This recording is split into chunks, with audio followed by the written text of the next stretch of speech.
ሰላም እንዴት ናችሁ? የነጅሆም ኩኪንግ ቤተሰቦች ዛሬ ቤዛ ክፍል 89 ይዤላችሁ መጥቻለሁ። ላይክ፣ ሼር፣ ሰብስክራይብ በማድረግ እስከ መጨረሻው አብረውን ይቆዩ። ቤዛና ሉላ ዛሬ የሆነ ካፌ ውስጥ ቁጭ ብለው ያወራሉ። ድንገት ዶክተሩ ስለመጣ ሉላ በጣም ደንግጣለች። ቤዛ ደግሞ አንዲ ሽንት ቤት ደርሼ መጣሁ ብላት ነበር የሄደችው።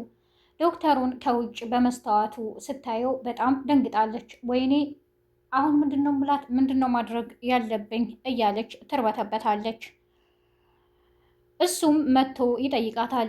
እንዴ ሉላ እዚህ ምን ታደርጊያለሽ ይላታል። አይ ትንሽ ስለደበረኝ መጥቼ ነው ትለዋለች። ቤዛን አያት አልያያት በማለት በጣም ጨንቋት ስለነበረ ትቁነጠነጣለች። ወደኋላም ታያለች። በቃ የምታወራውን አታውቅም ነበር። ምን ገጥሞሽ ነው እንዴ? ምን ሆነሽ ነው? ጥሩ አይደለሽም፣ ልክ ያልሆንሽው ችግር አለም እያለ ይጠይቃታል። እሷ ምንም ችግር የለው ትላለች። ወይኔ ዛሬ ተዋረድኩ ትላለች። ደግሞ ምን ሆነሽ ነው እንዴ? ግራ አጋባሽኝም ይላታል። በቃ አሁን አትጨናነቂ፣ አንተ እዚህ ምን ታደርጋለህም ትለዋለች። እኔ የሆነ ሰው ቀጥሬ ነው እዚህ የመጣሁት። በቃ እኔም ጉዳይ ሊጨርስና አብረን እንሄዳለንም ይላታል። ቤዛ ከሽንት ቤት ስትወጣ ድንገት ዶክተሩ ጋር ቁጭ ብላ እህቷን ስላየቻት በጀርባ በጓሮ በር ወጥታ ትሄዳለች እና ከወጣችን በኋላ ቴክስት ትጽፍላታለች። ሉላ ቴክስቱን ስታየው ወይኔ በኋላ በር ወጥቻለሁ የሚል ነበር። ትንሽ ትረጋጋለች። ግን ምን ሆነሽ ነው ዛሬ እያለም እሱ ያፋጥጣታል። በቃ አሁን እኔ መሄድ አለብኝ በማለት ቻው፣ አንተም ጉዳይህን የቀጠርከው ሰው ጋር ጨርስ በማለት ትታው ትሄዳለች። ቤዛ ስትወጣ ድንገት ሱራፌል የራይድ ሹፌር ስለሆነ እዛው አካባቢ ታገኘዋለች እና እዚህ ከሉላ ጋር ነበርኩም ትለዋለች። እሱም ነይ በይ በማለት ወይኔ ዛሬ ተዋርደናል እያለች የተፈጠረውን ሁሉ ትነግረዋለች። አይታወቅም እኮ ምናልባት እየሰለላችሁ ሊሆን ይችላል፣ ወይም ያቺ ዘርፌ አይታወቅም፣ የሆነ ሰው ሰላይ ያስቀምጥባችኋል፣ ይሄኔ ሆን ብሎ ይሆናል እኮ ይላታል። አላውቅም ትለዋለች። ቤዛ ሉላ እየተንቀጠቀጠች ስትወጣ ያዩዋታል እና እሷም ከርቀት ስላየቻቸው ወደ መኪናዋ በመሄድ ቶሎ ብላችሁ ከዚህ ሰፈር እንጥፋ እና አሁን ወደ ዶክተሩ ቤት ውሰዱኝም ትላቸዋለች። እንዴ ምን ታደርጊያለሽ ይሏታል። ቢያንስ ምግብ ሰርቼ ልጠብቀው የቤት ቁልፍ ሰጥቶኛል ትላታለች።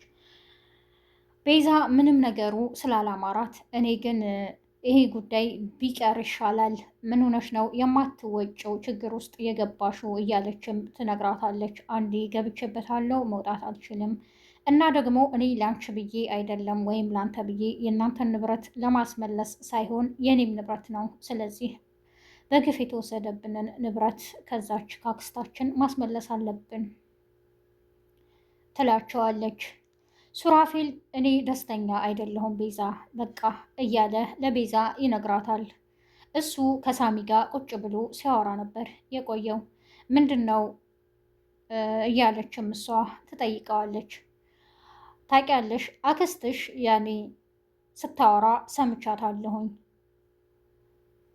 ባለፈው አንቺና ቤዛ ተቀያይራችሁ ነበረ፣ አንቺና ሉላ እና አሁንም ልትቀያየሩ ታስባላችሁ። እርግጠኛ አይደለሁም ግን እንደዛ አይነት ነገር ሳታስቡ የቀራችሁ አልመሰለኝም እያለም ይነግራታል። ይህን ነገር ማድረግ አልችልም፣ በቃ አሁን ጉዳዩን የያዘችው ሉላ ናት እያለችም ታስረዳዋለች።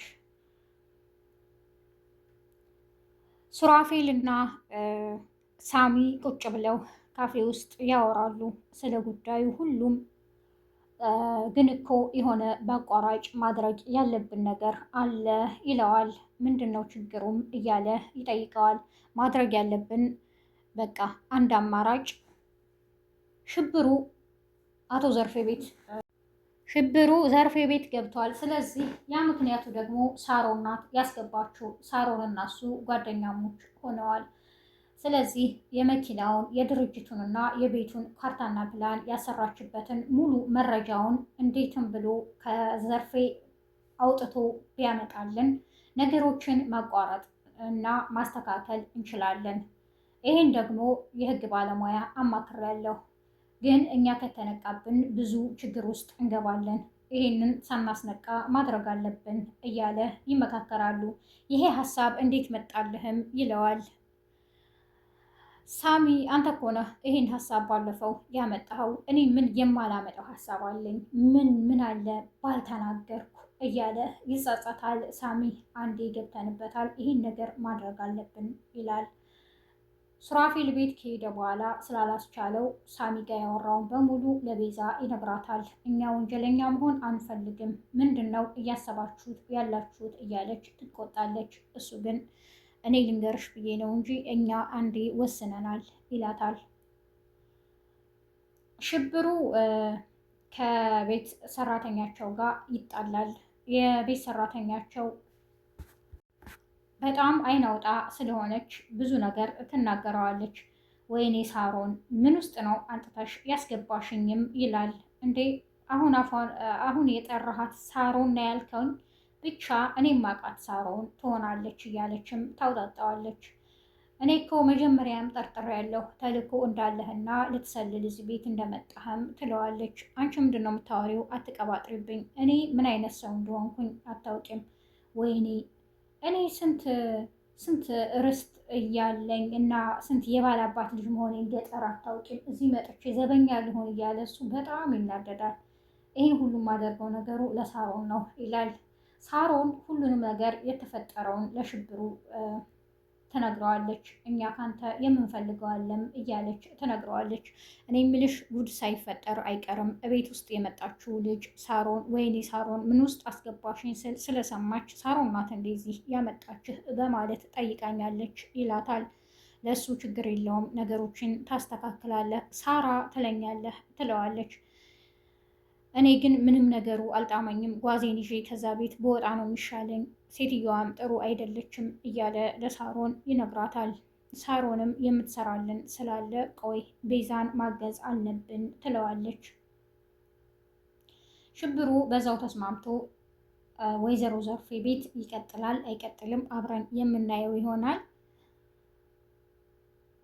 ሳሚና ሱራፌል በአቋራጭ ይህንን ማድረግ አለብን፣ ንብረታችንን ከዘርፌ ማስመለስ አለብን ያሉት ሀሳብ ይሆናል አይሆንም፣ በቀጣይ የምናየው ይሆናል ማለት ነው። ነጅሆም ኩኪንግን ላይክ፣ ሸር፣ ሰብስክራይብ በማድረግ አብራችሁን ስለቆያችሁ አመሰግናለሁ። አዲስ የምትመጡ ቤተሰቦቼ ነጅሆም ኩኪንግን ላይክ፣ ሸር፣ ሰብስክራይብ በማድረግ የነጅሆም ኩኪንግ ቤተሰብ የሆኑ በያላችሁበት የዓለም ዳርቻ ሰላማችሁ ይብዛ። መልካም ቀን ባይ